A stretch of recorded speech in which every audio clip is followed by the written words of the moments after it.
promptly organized by-elections to fill the 27 vacant seats in the Rivers State House of Assembly. Now, we know that, of course, he did this via a letter where the vacancies arose after the lawmaker, aligned with former Governor Nyesom Wike, defected from the People's Democratic Party to the ruling All Progressives Congress. Now, this development, of course, has continued to elicit reaction. In a letter titled Demand for Immediate Conduct of Fresh Elections in 27 State Constituency of Rivers State, which have become vacant pursuant to Section 109, subsection 1G of the Constitution, dated November 13th, 2024, Damagum did highlight the unlawful defection of the 27 lawmakers to the All Progressives Congress on December 11th, 2023, where he stated that according to the Constitution, their defection had cost them to forfeit both their membership in the party and their legislative seats. He concluded by demanding that INEC fulfill its constitutional duties and initiate the process for conducting fresh elections to fill the vacancies created by the defection. Now, this letter also included a list of the 27 lawmakers and their constituency. Damagum expressed his appreciation for INEC's commitment, of course, in deepening democracy and keeping to the rule of law. Now, this issue has been ongoing for months now. We've had even on this program where one of the lawmakers, did tell us on the program back then, just a few weeks back, that he never did defect, even when, of course, we did play videos and all to show and show the pictures where, it seemed like they defected because, they were waving the flag and all, but he asserted that they never defected. But apparently, developments have come up, and it looks like all of this, might just be taking a different turn. But we now have our guest on to speak on this issue. That's Tambari Sydney Bara is the Commissioner for Environment, Rivers State. He joins virtually. Thank you for your time on the program, Mr. Tambari. Thank you, and thank you for having me. All right, it's also great to have you. Let me start by asking you, you are part of the cabinet of the current administration in Rivers State. The political climate, for observers like us and for many Nigerians who are also following the political atmosphere in Rivers State, how would you describe it, sir? Is it cordial? Well, I would say that in recent time, the political situation in Rivers State has been full of a lot of drama. You wake up every morning to hear or see, certain news and certain situations that has never become in the entire politics of Nigeria. You wake up in the morning and you hear all manner of conflicting courts, judgments by same courts of coordinate jurisdictions, conflicting judgments, such that has never been witnessed before in Nigeria. So what I would say is, it has just been, a drama. And the media, has been feeding facts on the issues of Rivers State, and you can attest to that. You said the media. So, for me, you said the media has been feeding facts on the issues of Rivers State. Of course, Rivers State has been making headline news on newspapers, on media, TV, and all manner. I think the media is just reporting what it sees there. But let me ask you specifics right now, particularly as regards what we have seen in the State House of Assembly, where the 27 lawmakers, there's been a lot of legal crossfire as regards the legality of their retention in the House. As a matter of fact, we've had one of them on this program who did say openly that he never defected. He never defected, no documentation to that. Even when we showed videos and pictures he said openly that he was just doing all of that in solidarity of the current administration. So my question to you, Mr. Sidney, is this. What do you make of this situation of the 27 lawmakers? What is the position of the government on this? We have a bit of connectivity issues with, of course, Mr. Tambari. Sidney Bara there is actually the Commissioner for Environment for Rivers State. He joins virtually. Well, just to bring you up to speed as regards what we are discussing at this time, we are discussing developing stories where, of course, there's a call that the seats of the 27 state lawmakers that defected, some would say allegedly, there's a demand from the, of course, leadership of the PDP that those seats be a fresh election be conducted to fill up those seats. As a matter of fact, Damagum is requesting that INEC follows the law, saying that by defection, they cease to be members of the party or even cease to be members of the House, given the fact that they have changed party membership by that action that happened.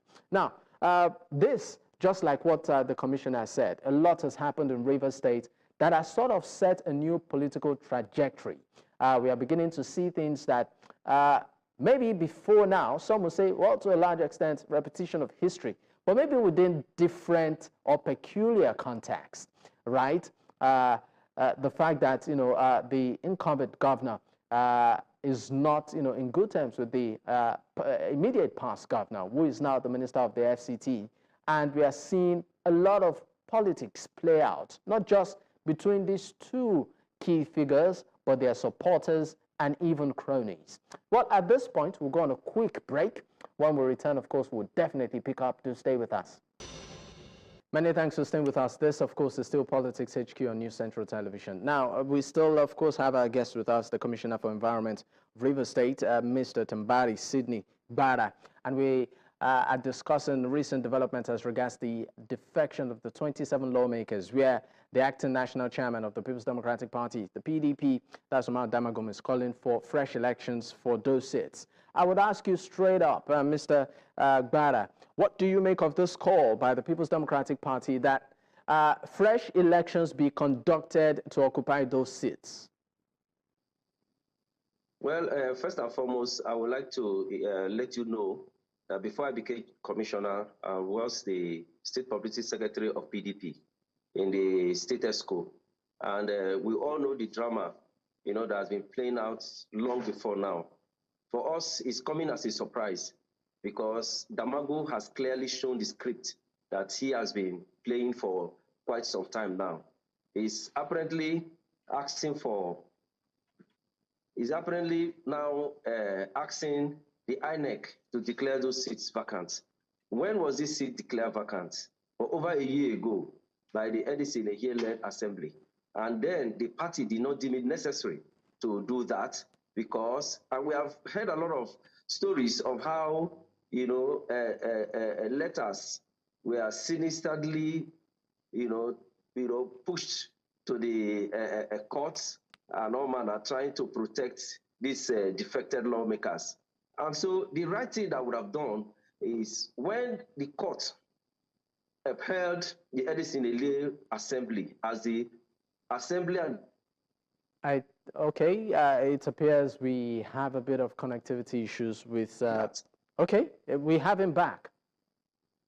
We lost you for a moment. Damagum led ESCO. Yeah, the point I was trying to make is that when the NDC assembly as speaker declared those seats vacant, the action that is supposed to follow was the Damagum-led State National Working Committee to write to the INEC to declare those seats vacant and conduct fresh by-elections in those seats. But they never did that. We know that Damagum has been playing the script of the FCT minister. So it's rather coming to us as a surprise for the sudden turnaround. Maybe let's assume that he has repented, or they are up to something. But for whatever they are up to, I can tell you for free that Rivers youths have moved on with His Excellency Sasimila Ifubara, and they are well on ground ready. And I will tell you that we are going to take all those seats when the election time comes. So are you in support of the call for fresh elections for those seats? Of course, or you are indifferent? Of course. Okay. That is what we have been agitating for, and I can tell you that there are over 38 litigations in this regard. Over 38 litigations, yes, by concerned voters, by NGOs, by the Elders Forum in Rivers State, all manner, the clergies, the civil society groups, civil servants, just name it. Over 38 litigations on this matter, all asking that their seats should be declared vacant because the Constitution, Section 109, subsection 1G, is very, very clear on this. And there is a Supreme Court judgment to this effect. The judgment went further to explain what crisis is before you can do that. So right from the day they defected in December last year, they ceased to become assembly members. All right, but some of them have said that what happened was not even a defection, that they never did defect. And even to some, that there's no documentation, to that. So, I mean, what do you make of such assertion by some of these lawmakers who still think that, or would deny defection? Well, I know the area they are taking advantage of. The law specifies that for a legislature to defect, you will officially write to the speaker. And as at that time, it was not insinuated that maybe the speaker is one of them. But it is clear on national television that they defected. They had programs in Port Harcourt where they announced their defection. There are court depositions, which they made, documents they made in the court, as depositions are clearly showing that they were PDP members and now they are APC members. So you see, the damage control didn't work for them. They have tried every manner in trying to damage control the situation, but it is a bad and terrible case for them. Maybe that's why they are maybe having a rethink to maybe face the reality as it is. I mean, let's also look at the influence of the former governor of the state, who is now the FCT minister. That's in person of Mr. Nyesom Wike in all of this. How do you see it playing out? Do you think that, in a way, at the end of the day, his influence will kick in and maybe nothing will happen? Are you prepared for that? Yes, our people used to say an adage in my place. They say when you cook as a person for the community, the entire community will eat your food. But if the community comes together to cook for you, you cannot be able to finish that meal. And the voice of the people is the voice of the gods. The FCT minister was governor for 8 years, and we stood by him. We gave him all manner of respect. Rivers youth died in 2019 for his re-election. Over 30 youths were killed in a local government called Abonima. In my own local government, my bosom friend, who is a lecturer and a chartered accountant, was gunned down in cold blood in trying to defend the result for Nyesom Wike to emerge as second terror. So we gave him the all, as he calls, support and loyalty. And this is a new tenor. We have a new governor, which he brought.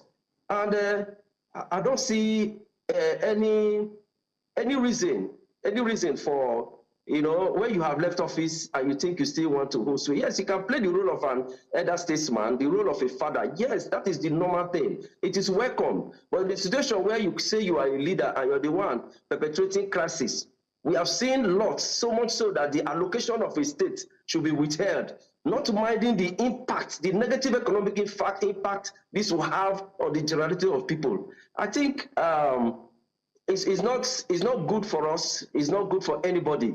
And we just hope, that someday. But it keeps making reference to structure, a structure which, of course, has been put in place, which the current administration seems not to follow. I mean, how do you react to this issue of a structure not being followed?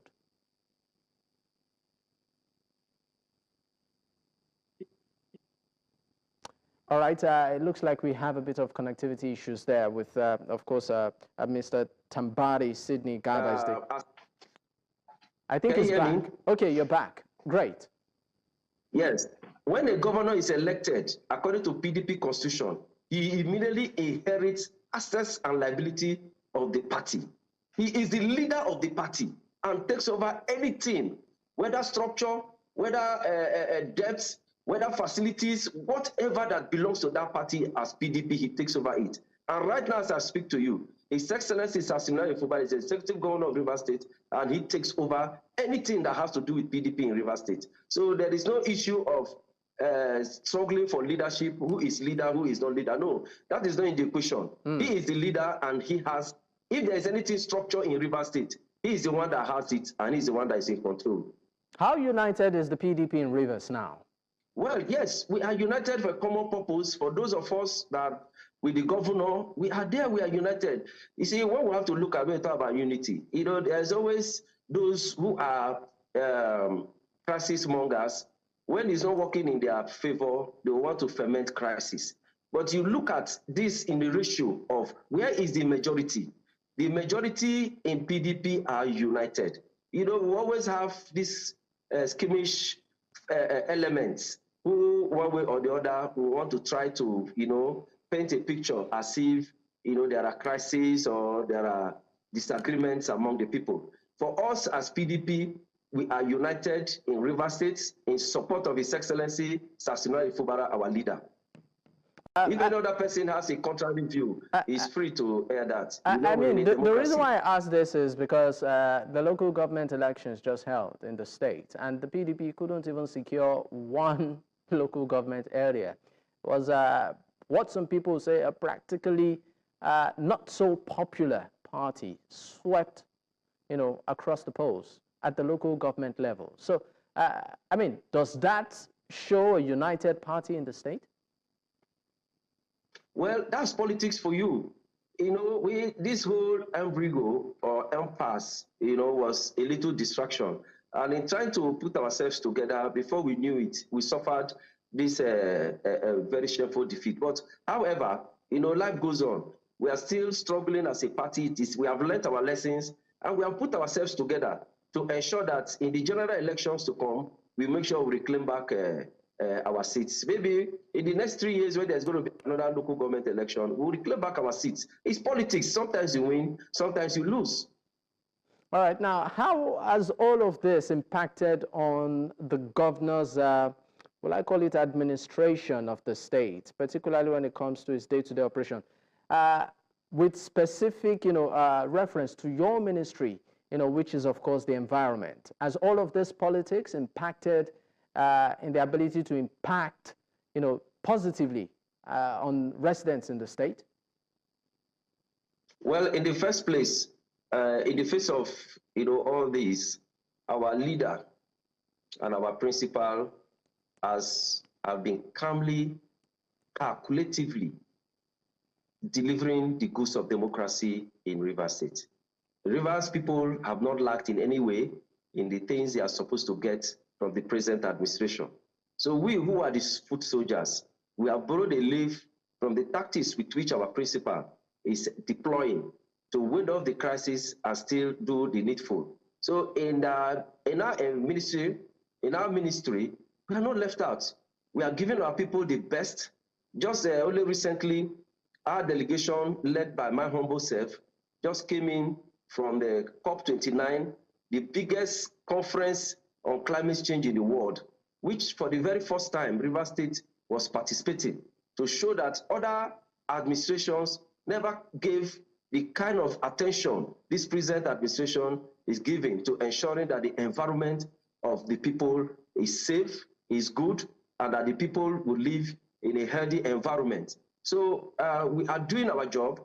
We are ensuring that we enact laws and laws that will protect the environment. We are monitoring the activities of the IOCs to ensure that they operate in conformity to the standard practice as it is prescribed by the environmental laws. So our people are not losing in any way.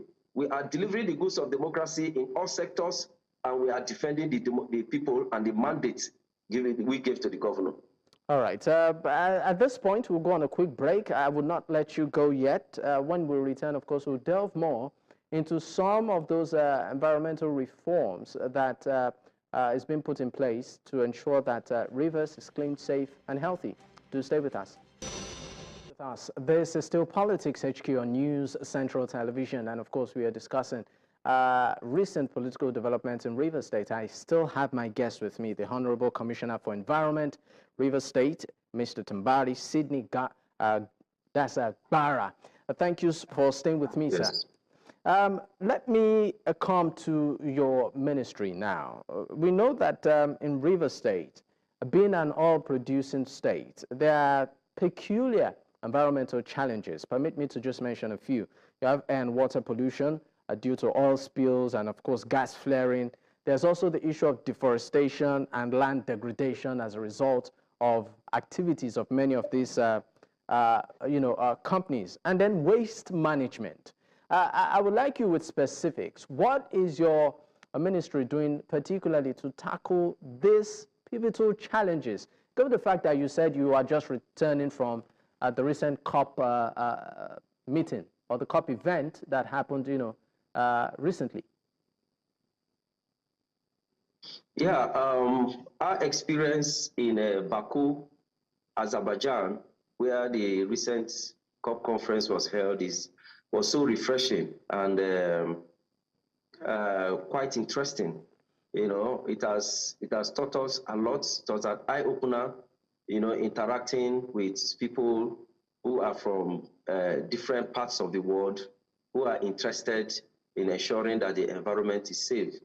I will tell you that Rivers State is the highest producer of carbon because of the activities of IOCs in the states, the activities of oil and gas. In Rivers State, we have a refinery, even if it's moribund, but if you go there, you still see the gas being flared. We have IOCs who are, mining oil, crude oil, both onshore and offshore. And this has adversely affected our environment, so much so that we are almost like an endangered species in our own community. The air we breathe is polluted and contaminated. The water we drink is polluted and contaminated.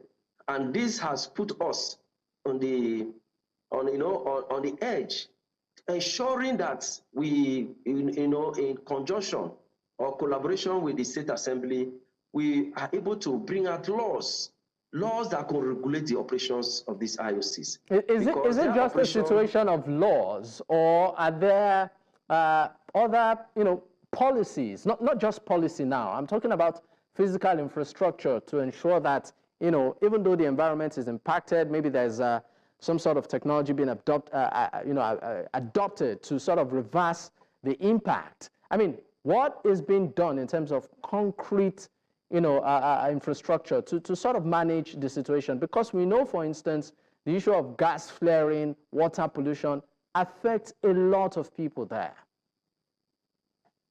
Yeah, that's the point I was getting at that. Because, when you talk about gas flaring, there are a lot of advanced technologies that are being deployed, in recent time, which we don't have in Nigeria. And that is the reason why I said our experience in the last conference was very, very refreshing and interesting, because it was an eye-opener for us to, have on hand, see these technologies, see how they work, and see those who have them, and they are interested in bringing it to our, in our country and in our states, to see how they can help us. Now, when it comes to flooding and all that, well, we are doing our best. Only recently, the governor had a flood committee in place. Flood has two kinds of. We have the flash flood that is occasioned by rainfall, and we have flood occasioned by rising in sea level. The one that is occasioned by rising in sea level, you and I have little or nothing we can do about it, because when the dam, maybe in Cameroon, is opened, the water goes through the tributaries in the country and drives down to the Niger Delta, and we are the ones that bear the brunt. But earlier before now, our ministry have done a lot of deseating of major canals in the Port Harcourt metropolis.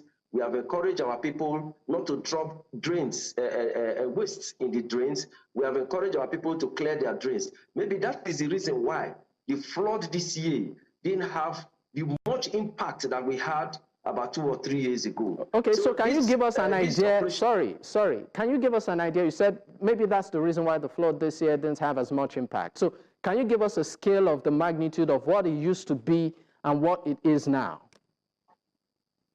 Yeah, what we saw about 2 or 3 years ago was a situation where even a major road, the East-West Road, connecting Rivers State to Bayelsa State was impassable. People had to use flying boat and canoes, to cross the river. That was that level. Nearly all the communities in about, let me say, 12, 13 local governments were sacked, not only in Rivers State, but also in Bayelsa State. That was the extent. And some time passed, we had what we had, carbon emission. We call it black soot, where you see your room, your kitchen, everywhere you live is stained by black soot as a result of carbon emission. As a state, we moved into action to ensure that we regulate activities of the IOCs, make them understand the health challenges this was posing, to our people, and to ensure that they guide their operations such that even if they are emitting, because I know that the country is striving towards stopping gas flaring, but that has not been achieved yet. But while they are doing that, there are certain measures that has to be put in place. And I can tell you that right now as I speak to you, our air index, though not 100% good enough for human inhaling, but at least it's better than how it was. Mr. Bara, are you there? I think we have a bit of connectivity issues, but we'll go on a quick... 2, 3. Okay, Mr. Bara, if you can hear me, great. Yes, I can hear you. We lost you for a moment, but we'll go on a quick break. When we return, we'll discuss how, of course, will I call it, takeoff of the Port Harcourt refinery, which we know, of course, would put some sort of extra burden on your ministry, if at all, would have any impact on what you are doing to ensure that, all of this process is managed swiftly. Do stay with us. Many thanks for staying with us. This is still Politics HQ on News Central Television. I still have my guest with me, Mr. Tambara Sidney Gbara, is the Commissioner for Environment, Rivers State. Thank you for staying with me on the program, sir. Now, just before we wrap up the program, the big news which Nigerians woke up to today is the takeoff of the long-awaited Port Harcourt refinery. This, of course, for some would say that that's some sort of extra challenge on your ministry, because we know that projects of this scale and magnitude usually have, byproducts. So are you prepared, and how do you intend to manage, the off-products of, a refinery like this, such that it doesn't impact on the people? Does it have anything in place? Yes, in the first place, is a welcome development, or it will be a welcome development for us to see that one out of the 3 moribund refineries in the country has started operating, because we know that our economy is petroleum based. When the petroleum prices goes up, it affects the living standard of the people, because now we have fuel at a very high rate, and it's not telling well on our people. So despite the challenges that will go with it, the adverse challenges that will go with that refinery functioning, well, as a ministry, can tell you that we are home and ready.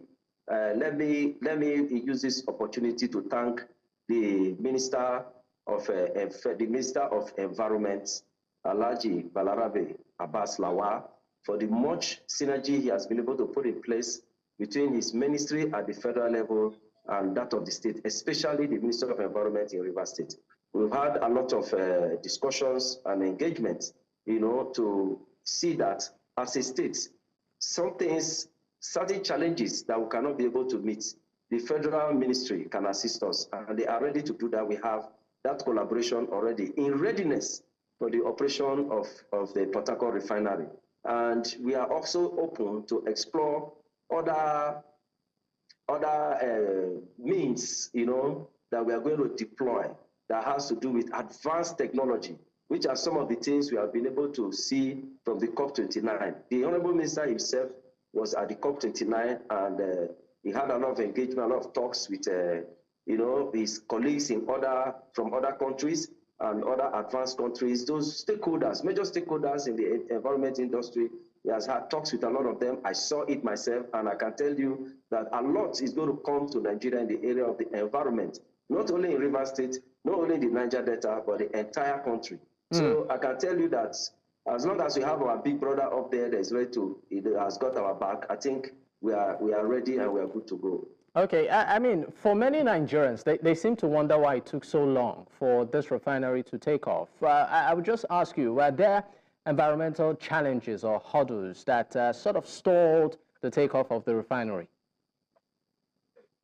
Well, the environment is there, at their mercy. I don't think it has nothing to do with the environmental challenges.